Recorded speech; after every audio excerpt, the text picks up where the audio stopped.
विद्यार्थीगण, शुक्र क्लासेस में आपका स्वागत है।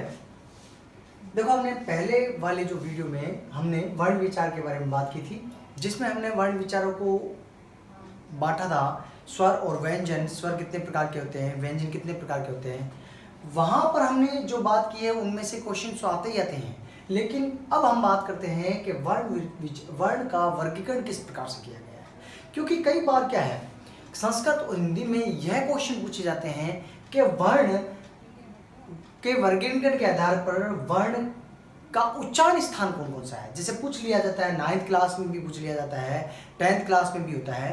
संस्कृत के पेपर में वैसे, हिंदी पेपर में वैसे, ये हिंदी के पेपर में भी ये महत्वपूर्ण है। और आगे भी हमें ये पता होना चाहिए कि वर्ण का उच्चारण स्थान कौन कौन सा होता है। तो इसके लिए ये संस्कृत के आधार पर, कुछ सूत्रों के आधार पर हम समझेंगे कि वर्णों को, यानी वर्णों का उच्चारण स्थान कौन कौन सा होता है। अगर ये सूत्र हम आपको समझ में आते हैं तो ठीक है, और अगर नहीं भी आते हैं तो आप इसे सारणी बनाकर हम समझ सकते हैं। लेकिन संस्कृत जो प्रक्रिया है, संस्कृत भाषा की जो प्रक्रिया है, व्याकरण की जो प्रक्रिया है, वो बड़ी ही सरल तरीके से दी गई है। जैसे कि हम एक चित्र से हम समझते हैं कि ये किस प्रकार से बांटे गए हैं। कि जैसे हमने मनुष्य का जो वोकल सिस्टम होता है,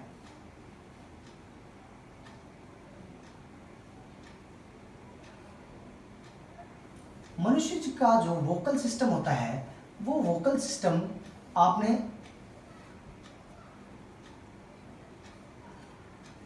देखा होगा, जिसमें देखो जो ये प्रक्रिया है, कंठ, तालु, मूर्धा, दंता, ओष्ठ, नासिका, तालु, कंठ तालु और कंठोष्ठ और दंतोष्ठ, ये जो प्रक्रिया है, ये जो कर्म है, ये हम देखते हैं कि यहाँ पर कैसे होता है। जैसे पहले हम लेते हैं कंठ, यानी सबसे पहला भाग होता है कंठ। यानी ये प्रक्रिया देखो, एक कर्म एकदम हम चित्र से देख सकते हैं। ये कर्म भी एक नियम तौर पर, यानी नियम के आधार पर क्रमबद्ध तरीके से लगाया गया है। तो कंठ, कंठ के बाद में तालु, यानी कंठ से अगर ऊपर का भाग जाता है तो यहाँ पर हम तालु। इसके बाद में आगे का जो भाग होता है, जो तालु के आगे का भाग होता है, यहाँ दांत से पीछे वाला भाग, वो होता है मूर्धा। इसके बाद में आगे का जो भाग है, दांत, यहाँ पर, वो दंत, दंत या दंता। इसके बाद में दंता के बाद में हम देखते हैं कि यहाँ पर जो भाग होता है वो ओष्ठ। इसके बाद में अगला जो भाग होता है, ओष्ठ के बाद में नासिका। यानी ये जो कर्म है, ये कर्म भी ऐसे लगाया है जैसे हमारा मुख का नीचे से जो ऊपर का जो कर्म होता है, वो कर्म है। अब अगर आगे का हम देखें, आगे अगर हम देखें तो यहाँ नासिका के बाद में कंठोष्ठ, यानी कंठ, कंठोष्ठ, कंठ और नासिका के बाद में हम देखें कंठ तालु, कंठ तालु। तो कंठ तालु, कंठ और तालु, यानी दूसरे नंबर तालु के पास में कंठ और तालु। इसके बाद देखें कंठोष्ठ, यानी कंठ और ओष्ठ। कंठ तालु के बाद में कंठ और ओष्ठ, यानी इसके बाद देखें दंतोष्ठ। अगला स्टार्ट होता है, दो ही लिए या कंठ तालु और कंठ ओष्ठ। इसके बाद में क्या है, दंतोष्ठ, दंत ओष्ठ, इन दोनों भागों से। तो ये जो कर्म है, अब ये कर्म भी इस प्रकार से एक लगाया गया है। इसके बाद में लिया गया है जीव्या मूलम, जो जीव होती है उसका एकदम मूल भाग जीव्या मूलम। तो इस कर्म को देखते हुए हम इनको, इस सूत्र को आसानी से याद कर सकते हैं। अगर याद करते हो तो आप कभी भी, आप ये जो उच्चारण स्थान है आप कभी भी नहीं भूलेंगे। देखो, हिंदी में जो उच्चारण स्थान है, अगर यहाँ 9 सूत्र तक पढ़ते हैं तो आपके हिंदी में उच्चारण स्थान याद हो जाएंगे। अगर संस्कृत में है तो ये उच्चारण आपके 11 हैं। अब हम उच्चारण के आधार पर वर्गीकरण करें तो संस्कृत में उच्चारण के स्थान पर वर्गीकरण है 8 प्रकार से। यानी आज उच्चारण स्थान 8 माने गए हैं, क्योंकि इसमें बताया नहीं गया है। एक उच्चारण स्थान काकल है, यानी कंठ से नीचे का भाग होता है, काकला उच्चारण, कंठ से नीचे का भाग होता है उच्चारण स्थान। ये बहुत कम उपयोग में आता है। तो इसके बाद में हम ये बात करते हैं कंठ। कंठ का उच्चारण स्थान, यानी कंठ जो उच्चारण स्थान है, उसके वर्ण कौन कौन से होते हैं, तो इस हम सूत्र से समझते हैं। अकुह विसर्जनी या नाम अकुहा विसर्जनीय नाम यानी अ मतलब अ और आ। इसके बाद है कु यानी कु वर्ग पूरा। हमने जैसे पिछली क्लास में हमने बात की थी, कु यानी कु वर्ग पूरा, चू यानी चू वर्ग पूरा, टू टू पू यानी ये वर्गों को एक संकेत के रूप में बताने का तरीका है। यानी कु वर्ग यानी क वर्ग पूरा, क ख ग घ और ग। हलंत लगा है सब में। इसी प्रकार से ह, इसके बाद में विसर्ग यानी ये जो वर्ण है, ये वर्ण कंठ, इनका उच्चारण स्थान क्या है? कंठ। तो इससे, इस सूत्र से इन वर्णों की व्याख्या होती है। और इसके बाद में हम देखते हैं कि दूसरा जो सूत्र है इचू, इचू ये है सानाम तालु यानी ई बड़ी, ई से ई और बड़ी, तालु यानी तालु भाग से बोले जाने वाले वर्ण, तालु भाग से बोले जाने वाले ई और य श, ये जो है ई और ई या श और चू वर्ग यानी च वर्ग पूर्ण, च छ ज झ और ङ। इसी प्रकार से हम देखें मुर्दा यानी तालु का अग्रभाग, तालु का आगे का भाग और दांत जो होते हैं दंत का पीछे का भाग यानी बीच का भाग, वो होता है मूर्ध यानी रटु रसानाम। र बोल के हम देख सकते हैं रटु रसानाम, तो री, टू यानी टैवर, ट ठ ठ ड ढ ण। इसी प्रकार से र और श, षटकोण वाला। इसके बाद हम देखें तो दंता यानी दांत का जो भाग, दंत से दांत के स्पर्श होते यानी ऐसा उच्चारण स्थान जहां दांत का भाग स्पर्श होता है वो दंता होता है। ऋतु रसानाम दंत यानी दंत का भाग, ऋतु रसानाम ली, तू यानी तैवर, त थ द ध और न। ल और स। इसके बाद में पांचवा उपद्यमान्य नाम ओष्ठ है। उपद्यमान्य नाम ओष्ठ है, इसमें क्या होगा? ओष्ठ से बोले जाने वाले वर्ण उ और बड़ा उ और पू वर्ग यानी प फ ब भ और म। इनमें हलंत लगा हुआ है यानी ये केवल व्यंजन है। इसके बाद में बात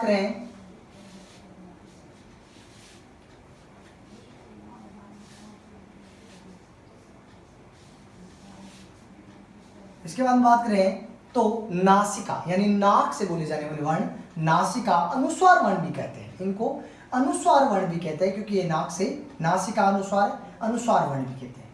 तो ये चीज दोनों सेम ही है लगभग। तो नासिका अनुस्वार वर्ण यानी म न म ड न नाम नासिका। तो इसमें पंचम वर्ण आता है, यानी इसमें जो वर्ण आते हैं नासिका में ये पंचम वर्ण, यानी जो वर्ग के पंचम वर्ण है वो ही नासिका वर्ण है। इसमें ङ ज म ग ण, ज म ग ण न, ये पंचम वर्ण सारे नासिका वर्ण होते हैं। इनका उच्चारण स्थान दो होते हैं। हमें ये याद रखने वाली चीज है कि जो पंचम वर्ण होते हैं ये मोस्ट है, बाकी देखो इनका उच्चारण स्थान एक एक होता है, लेकिन जो पंचम वर्ण होता है इनका उच्चारण स्थान दो होते हैं। देखो नासिका तो इनका उच्चारण स्थान होता ही है, परंतु अगर ये देखे जाए ये पंचम वर्ण वर्ग के पांचवें वर्ण में भी आता है। तो इनका उच्चारण स्थान, जैसे इसका उच्चारण स्थान, ज का उच्चारण अगर नासिका है तो साथ साथ में इसका उच्चारण स्थान तालु भी है, यानी इसका उच्चारण स्थान दो होते हैं। संस्कृत रिट में ये क्वेश्चन पूछे गए थे कि जैसे ग का पूछा गया था, ग का उच्चारण स्थान क्या है? ग का उच्चारण स्थान ग का उच्चारण स्थान नाक से बोला जा रहा है, क्योंकि जो इन पंचम वर्ण होते हैं ये पंचम वर्ण लोग सारे उच्चारण जो करते हैं वो सही ढंग से नहीं करते हैं। तो ये पंचम वर्ण हमेशा तृतीय वर्ण को नासिका से बोलकर उच्चारण किया जाता है, यानी जो तृतीय वर्ण होता है उसको नाक से बोलने पर उच्चारित होता है। जैसे ग, ज और ण, और या न। ये तो न और मैं तो बोले जाती है, लेकिन जो तीन होते हैं वो तृतीय वर्ण के नासिका से बोले जाते हैं। अब यहाँ देखें हम तो दो है, जैसे क्वेश्चन आया था ग का उच्चारण स्थान क्या है, तो दो उभय दो दे रखे थे, यानी ग का उच्चारण स्थान अगर क वर्ग में ढूंढे तो कंठ तो है ही, साथ साथ में नासिका भी है।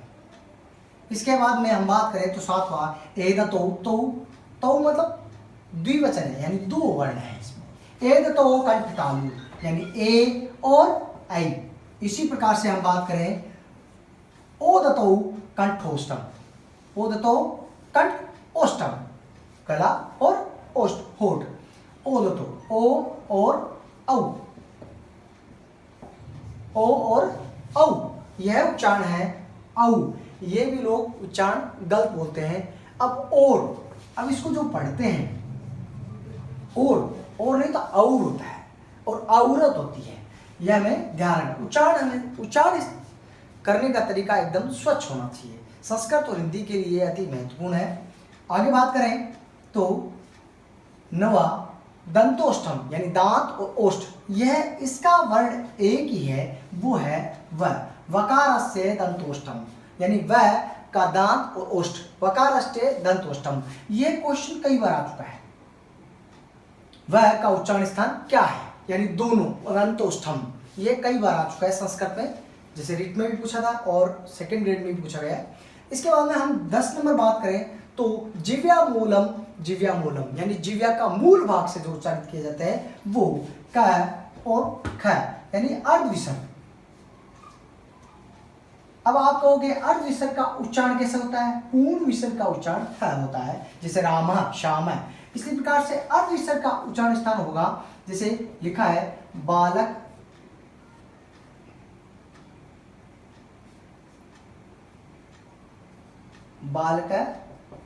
लिखती। इसी प्रकार से मैंने लिखा बालक,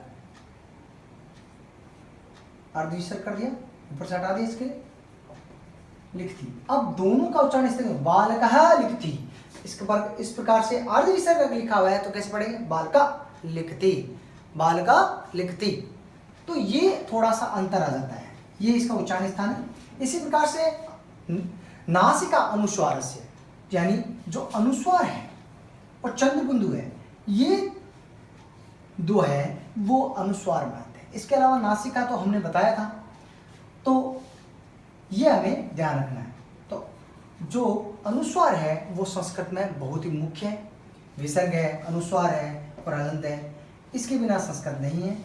तो 9 नंबर है वहाँ तक तो ये पूछे जाते हैं। इसके अलावा अगर हम बात करें तो ये तो हमने बात की थी उच्चारण के स्थान पर वर्गीकरण, तो ये सारणी ढंग से आप बनाकर इसको सूत्रों द्वारा भी याद कर सकते हैं। संस्कृत में भी ये काम का है और ये हिंदी व्याकरण में भी काम का है। इसी प्रकार से 3 शब्द हमने यहाँ लिखे हुए हैं। अब हिंदी में 3 शब्दों का कई बार क्वेश्चन पूछा गया है, तो 3 जो शब्द हैं वो उनकी परिभाषा और ये क्या है। जैसे लुठित वर्ण, लुठित वर्ण क्या होता है? तो लुठित वर्ण कहा गया है र, यानी र का जब हम उच्चारण करते हैं, र का जब उच्चारण करते हैं, यानी लुठित वर्ण वे वर्ण होते हैं कि जिनका उच्चारण करने में जो जिव्या लुढ़कती है र, तो वो लुठित वर्ण होता है। उसी प्रकार से पार्श्विक वर्ण कहते हैं। पार्श्विक वर्ण देखें तो पार्श्विक वर्ण का मतलब, पार्श्विक वर्ण कौन सा है? पार्श्विक वर्ण है ल बोल के देखते हैं तो हमें लगता है कि पार्श्विक यानी जिव्या के बगल वाला जो भाग है, पास वाला जो भाग है वो ऊपर, यानी जो मूर्धावस्था है, मूर्धा जो भाग है वहां पर स्पर्श होता है। जिव्या के पास वाला भाग मूर्धावस्था को स्पर्श होता है, ल बोल के देख सकते हैं, पार्श्विक होता है। इसी प्रकार से उच्छिप्त का मतलब होता है फेंकना, यानी ऐसा उच्चारण जिस पर जिह्वा जो होती है उच्चारण करने पर वर्ण को फेंकने वाली अवस्था में उच्चारित करती है, यानी वर्ण को फेंकने वाली अवस्था में उच्चारित करती है, वो भाग होता है उच्चिक्त। इसमें दो वर्ण आते हैं, ध्यान रखने वाली बात है, ड और ध, यह हमें ध्यान रखना है। देखो इसके अलावा कुछ और भी क्वेश्चंस पूछ लेते हैं कि संस्कृत में जैसे पाणिनि ने स्वर और व्यंजन को कैसे बांटा है। तो संस्कृत में स्वरों को तो पाणिनि ने क्या किया है, 20-21 होते हैं, और व्यंजन अगर देखें तो 63 और 64 होते हैं। तो ये चीजें याद रखने के क्वेश्चन आए हुए हैं कि पाणिनि के अनुसार व्यंजन कितने प्रकार के होते हैं और पाणिनि जी के अनुसार स्वर कितने प्रकार के होते हैं, और बाकी हमने पिछली क्लास में बात कर ली थी। अब हम आगे की क्लास में प्रत्यय और यत्न के आधार पर बांटेंगे वर्णों को, और उसके बारे में बात करेंगे, वो भी बहुत मुख्य है और हिंदी में भी मुख्य है। नमस्कार।